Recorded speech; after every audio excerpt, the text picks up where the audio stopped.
PSY 406 Lesson 37 Teaching for Self-Regulation, Creativity and Tolerance. Self-regulation.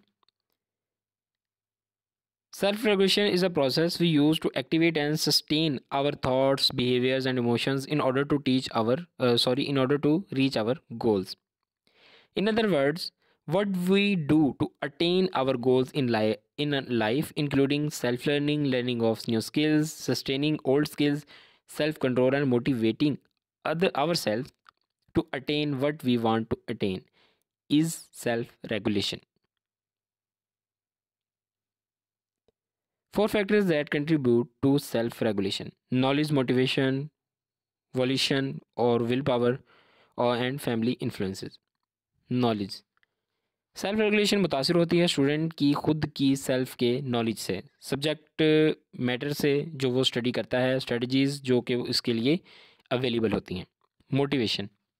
Self regulation लोग motivated होते हैं, जो सेल्फ रेगुलेटेड लोग होते हैं अपनी लर्निंग को कह रहे कि वैल्यू देते हैं, वो जानते हैं कि लर्निंग के ज़रिए वो बहुत से बेनिफिट्स हासिल कर सकते हैं. Will power.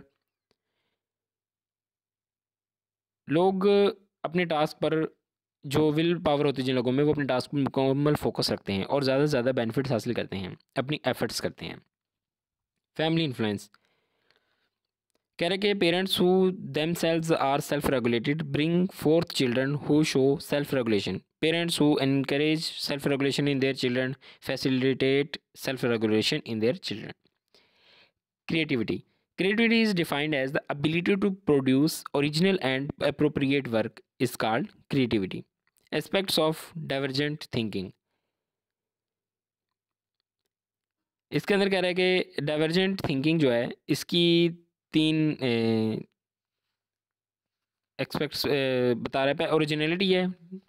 Divergent thinking is new और ओरिजिनल. फ्लुएंसी है, number of different ways of thinking कहते हैं. और फ्लेक्सिबिलिटी है यानी कि number of different categories of responses. Brain storming.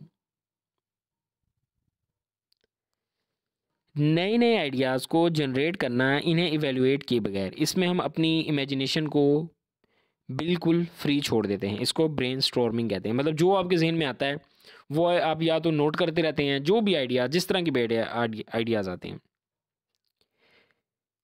इसके अंदर कह रहा है कि इसको ब्रेन स्टॉर्मिंग जो है, इस चीज़ को एक्सेप्ट करना चाहिए. जो बंदा ये करता है उसको इनक्रेज करने चाहिए. और इसके अलावा कह रहा है स्टूडेंट्स जो है वो अपनी खुद की जजमेंट्स जो बनाते हैं ब्रेन स्टॉर्मिंग के ज़रिए, इनको इनक्रेज करना चाहिए.